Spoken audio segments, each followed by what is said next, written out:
मित्रांनो नमस्कार. परत एक नवीन व्हिडिओमध्ये तुमचं स्वागत आहे. व्हिडिओ बनवायचा मुद्दा असा आहे मित्रांनो, जेव्हापासून पन्नी पॅकिंग यायला लागली मार्केटला तेव्हापासून रिटेल काउंटरवाल्यांची एकच कंप्लेंट आहे की भाऊ काउंटरला बॉटलच उभी राहत नाही. म्हणजे जेव्हा आपण कस्टमरला माल टाकतो आणि जेव्हा तो फ्रीजमधनं बॉटल काढतो आणि कस्टमरला देतो, टेबलवर ठेवतो, तेव्हा ती बॉटल उभी राहत नाही. तर आपण सगळे डिस्ट्रीब्युटर एकच चूक करतो की कायम पन्नी पॅकिंगचा जेव्हा गाडी येते आपल्याकडे तर कंपनी पहिले त्यांना पुट्टा वगैरे लावून सण माल लोड करत असते आणि त्याच्यानंतर आपण काय करतो, डायरेक्ट बॉक्स माल आल्यानंतर डायरेक्ट थप्प्या लावून देतो. म्हणजे एकावर एक ठेवल्यामुळे काय होतं मित्रांनो की आपली जी बॉटल आहे तिचं खालचं बूड आहे ना ते दबलं जातं आणि बूड दबल्यामुळे काय होतं ती बॉटल व्यवस्थित उभी राहत नाही.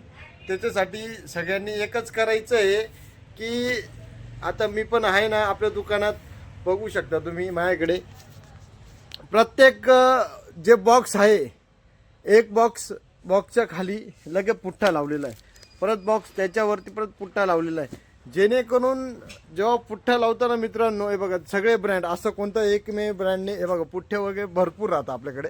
कारण की असं एकही बॉक्स नाही की त्याला पुठ्ठा लावला जाणार नाही. जेव्हा आपण पुठ्ठे लावतो मित्रांनो तेव्हा आपलं जे माल राहतो, मालाचं जी बॉटल राहते आपली ही जी बॉटल राहते तिचं बूड वगैरे दाबलं जात नाही आणि दाबलं नाही गेल्यामुळे काय होतं बॉटल एकदम व्यवस्थित उभी राहते काउंटरला. हे बघू शकता तुम्ही.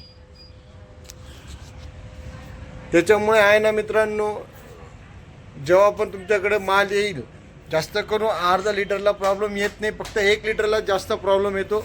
त्याच्यामुळे एक सोल्युशन चांगलं आहे की प्रत्येक थप्पीला पुट्टा लावण्याचा प्रयत्न करा, जेणेकरून आपला जो माल आहे तो चांगला राहील आणि माल दबणार नाही. आणि पुठ्ठा लावल्यामुळे अजून एक फायदा आपला असं होतं मित्रांनो, जे लिकेजचं प्रमाण राहतं ना ते कमी होऊन जातं मित्रांनो. त्याच्यामुळे जेव्हा पण तुमच्याकडे गाडी येईल तेव्हा खाली करशाल तेव्हा आवर्जून पुठ्ठा लावा. एकदा लावून बघा, त्याच्यानंतर तुम्ही मला स्वतःहून सांगशाल की भाऊ तू बरोबर सांगितलं होतं. आणि असेच नवीन नवीन व्हिडिओ बघण्यासाठी आपल्या चॅनलला फॉलो करून ठेवा मित्रांनो. ज्यांनी फॉलो करून ठेवलेलं आहे त्यांच्या मनापासून आभार. आवडला तर लाईक करा, शेअर करा, कमेंट करा, चॅनलला सबस्क्राईब नक्की करा मित्रांनो. बाय.